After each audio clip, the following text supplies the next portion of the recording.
హరిశ్చంద్రం sir enquiry జరుగుతుందా? You don't worry sir. అడ్డదిడ్డమైన ప్రశ్నలు టోటల్ గా కన్ఫ్యూజ్ చేసి అన్ని నిజాలు ఆమె నోటి నుంచి రాబడతాను sir. You know about madam tea. No thanks, నేను డైటింగ్ చేస్తున్నాను. You know I'm a very sincere and dedicated officer sir. Okay sir. రే ఇలాంటప్పుడు పిలవకుండా వస్తావు, ముందు ఇక్కడ నుంచి వెళ్ళిపో. నేను సినిమా తీద్దాం అనుకుంటాను. మేడం గారు ఎంత తీసుకుంటారు? ఇప్పుడు ఎంత తీసుకుంటారంటారు? రేపు చెక్ బౌన్స్ అయితే కోర్టు చుట్టూ వెళ్ళిపా. మేడం మా మేనేజర్ మీ మేనేజర్ తో మాట్లాడాలి. మేనేజరా డ్యామేజరా? Okay madam, this is just formal enquiry sir. భయపడకుండా నా క్వశ్చన్లు అన్నిటికీ మీరు ఆన్సర్ చేయాలి. ఓకే. ఫస్ట్ మీ పేరేం పేరు? ఆంధ్రాలో అందరికీ తెలుసు. నేను తెలంగాణ. ఇప్పుడు చెప్పండి. ముంతాజ్.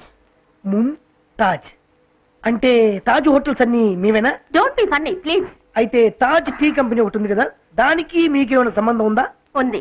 What connection? డైలీ 2 కప్పులు సిప్ చేస్తాను. Oh there is many slip between the cup and lip. It's all right. మీ ఇయర్లీ హ్యాంగ్ ఓవర్ ఎంత? వాట్? మీ ఇయర్లీ టర్న్ ఓవర్ ఎంత? పాస్. నేను ఏమైనా టీవీలో క్విజ్ కండక్ట్ చేస్తున్నాను పాస్ అనడానికి? Answer me properly. Okay, let me shoot out the next question. Please furnish the full details about your movable and immovable properties. What? అంటే మీ దగ్గర ఉన్న కదిలే ఆస్తి, కథల ఆస్తి, వాటి గురించి పూర్తిగా నాకు చెప్తారా? సార్ ప్లీజ్ వల్గర్ గా మాట్లాడకండి. Vulgar Gaana? What madam, department లో యూజువల్ గా అడిగే ఫార్మల్ క్వశ్చన్స్ నేను అడిగింది. ఇలా మాట్లాడితే నేను ఠాగూర్ కి కంప్లైంట్ చేస్తాను. రవీంద్రనాథ్ ఠాగూర్ కు మీకు ఏంటి సంబంధం?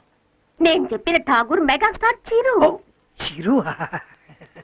మేడం, ఇంత షార్ట్ పీరియడ్ లో ఇంత ఫేమస్ అయ్యారు, ఇంత సంపాదించారు ఎలా మేడం? గచ్చ కళ్ళు మన్నాదిరో, గుండె చల్లు మన్నాదిరో. నాకే సౌండ్ వినిపించలేదు. There is no place for any emotion or romantic ideas with me. I can not entertain you while office hours. Just shut up. Okay? For what? ఆ సాంగ్ వల్ల నేను పాపులర్ అయ్యానని చెప్పబోతున్నాను. Oh I am very sorry. Sorry. Let me trigger out the next question. ఎలాంటి policies మీకు ఉన్నాయో చెప్తారా?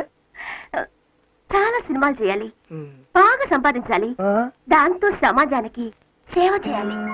సమాజానికి సేవ చేయాలన్నది నా జీవిత లక్ష్యం.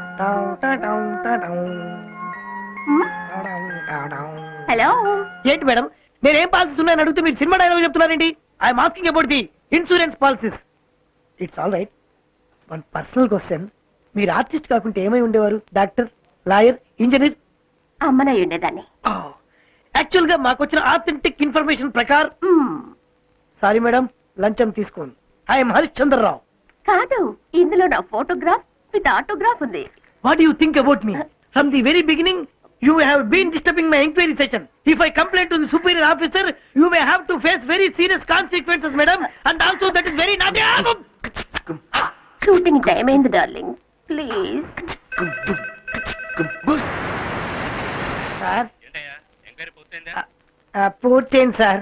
మేడం రికార్డులన్నీ క్లియర్ గా ఉన్నాయి. Okay. అన్ని అకౌంట్స్ లకు వచ్చేసాయి సార్. నేను ఆమె పర్సు కూడా వెతికాను సార్. పాపం ₹1 కూడా లేదండి. తిరిగి వెళ్ళడానికి కూడా పాపం ఆటోకు డబ్బులు లేవండి. నేను ఏదో ఒకలాగా అడ్జస్ట్ చేసి పంపిస్తాను సార్. రెగ్యులర్ గా ఎంక్వైరీకి వస్తుందండి ప్లీజ్.